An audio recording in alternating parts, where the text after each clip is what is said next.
Hello everyone, myself Vinita Nagtam, Department of Pharmaceutics, KLE College of Pharmacy, Hubli. Today I am going to discuss about rheology. Contents of the presentation include introduction, importance of rheology, viscosity, Newton's law of a flow, and types of a flow. Introduction. Rheology is derived from Greek word rheo meaning to flow, logos meaning science. Rheology is a science that concerns with the flow of liquids and deformation of solids. Deformation meaning when you apply a force, there is a change in the shape of the material. The term rheology was invented by Bingham and Crawford. Study of the flow properties of a liquid is important in the manufacture of several dosage forms like liquids, gels, ointments, creams, and paste.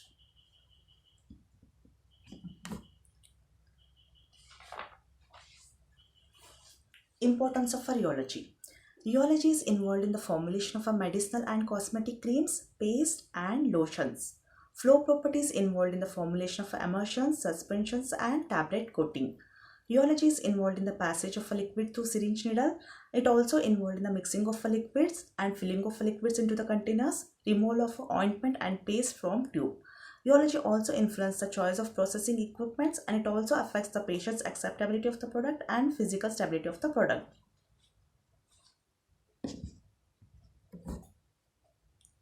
Viscosity is one of the important property of the liquid which indicates resistance to the flow of liquid.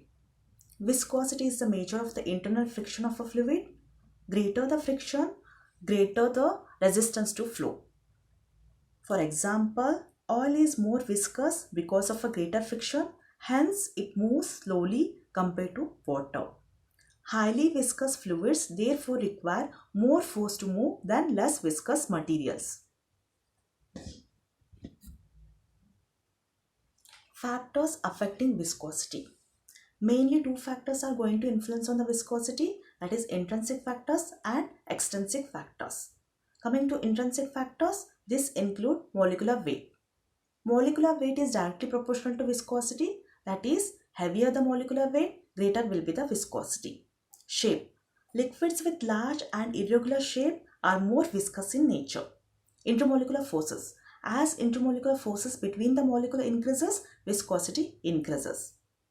Second factor, extrinsic factor. This include pressure. Pressure is directly proportional to viscosity. Increase in the pressure increases the cohesive force, which in turn increases the viscosity. Temperature is inversely proportional to viscosity. As temperature increases, viscosity decreases.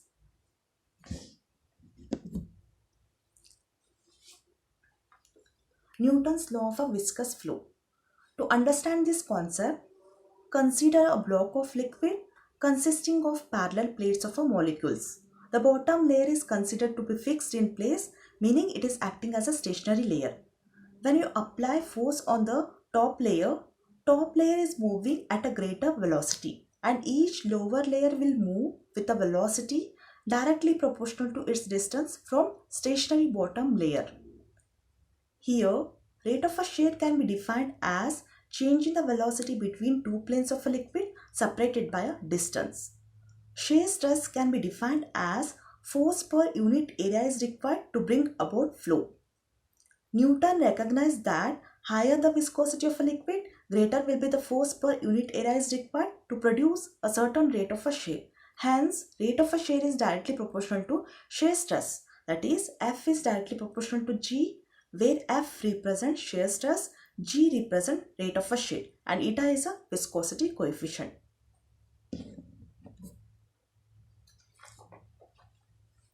Types of a flow. Flow can be classified into two types, Newtonian flow and non-Newtonian flow. Newtonian flow.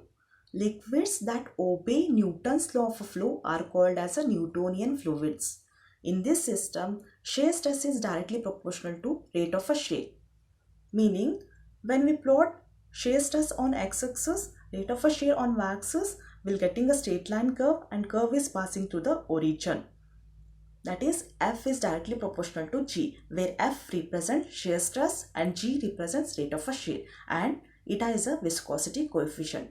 In this system, fluid viscosity does not change with the rate of a deformation.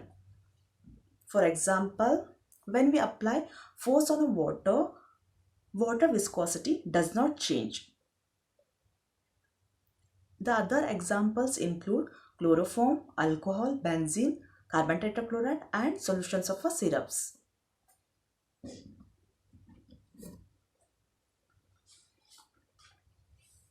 Non-Newtonian flow. Non-Newtonian materials are those substances which fail to follow Newton's law. As shear stress increases, rate of a shear also increases but not linear. In this system, viscosity of a fluid will change as shear rate varies.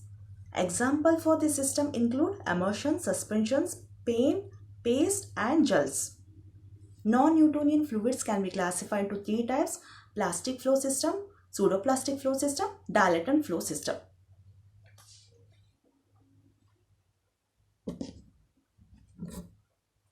Plastic flow.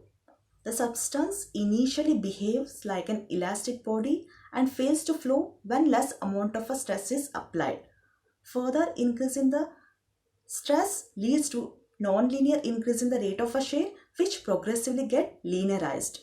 The linear portion, when extrapolated, it intersects the x-axis at a point called yield value. Hence, above the yield value, plastic flow resembles Newtonian flow. Examples: flocculated particles in concentrated suspensions, butter, ointments, gels and paste.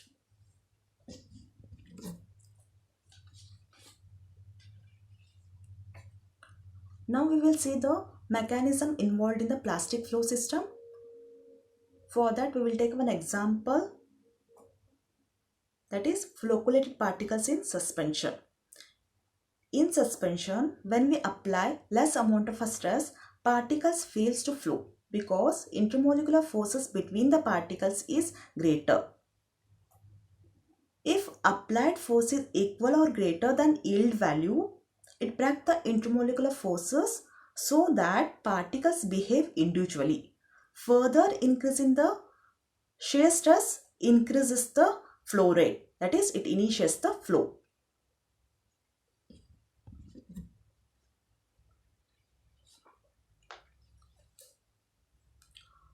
Plastic flow can be described by the following formula: U equals to F minus small f divided by G, where U represents plastic viscosity, F represents shear stress, and small f represents yield value, and G represents rate of a shear. Yield value meaning amount of a stress required to break the interparticle contacts so that particles behave individually.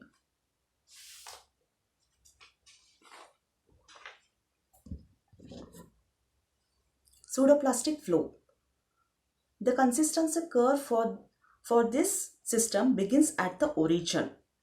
As shear stress increases, rate of a shear also increases but not linear. These systems are also called as a shear thinning system because when we apply stress, there is a decrease in the viscosity. Examples: emulsions, polymer dispersions such as tragacanth in water, sodium alginate in water, methyl cellulose in water.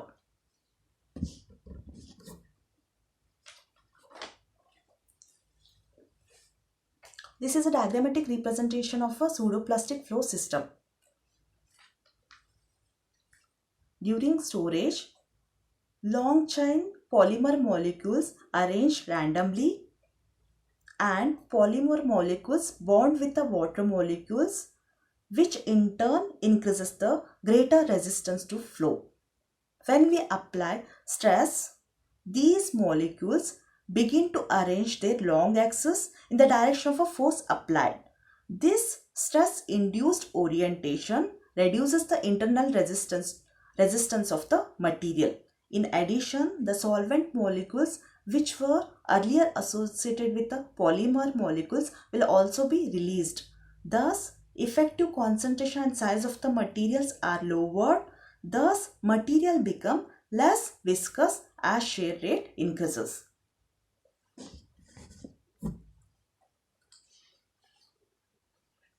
The exponential equation for pseudoplastic flow can be given by f raised to n equals to eta dash g, where n is number of a given exponent and eta dash is a viscosity coefficient. For pseudoplastic fluid, n value is higher than 1. Apply log and rearrange the equation, will get log g equals to n log f minus log eta dash. This is an equation for a straight line.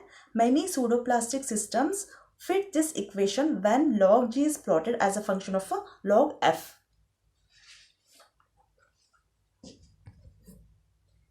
Dilatant flow. The system shows an increase in resistance to flow with increasing the rate of a shade. When shade this system increase their volume, hence these are called as a dilatant. These materials are also called as a shade thickening system because viscosity increases at higher rate of a shade. For example, suspension of a starch in a water. To this, when we apply stress, that is stir vigorously, the materials become more thicker, that is viscosity increases.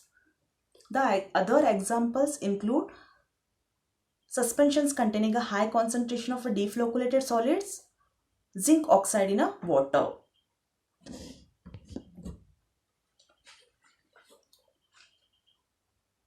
This is a diagrammatic representation of a dilatant flow system. At rest, molecules are closely packed, minimum void volume is available and amount of a vehicle is sufficient to fill the void volume. This situation allows a particle to move relative to one another. Hence, the system at rest exhibits relatively low consistency. When we apply stress, particles assume open form of packing and bulk of the system expands. That is, void volume increases, but amount of vehicle is insufficient to fill this void space. Thus, particles are not wetted properly and develop greater resistance to flow. Finally, the system shows paste-like a consistency.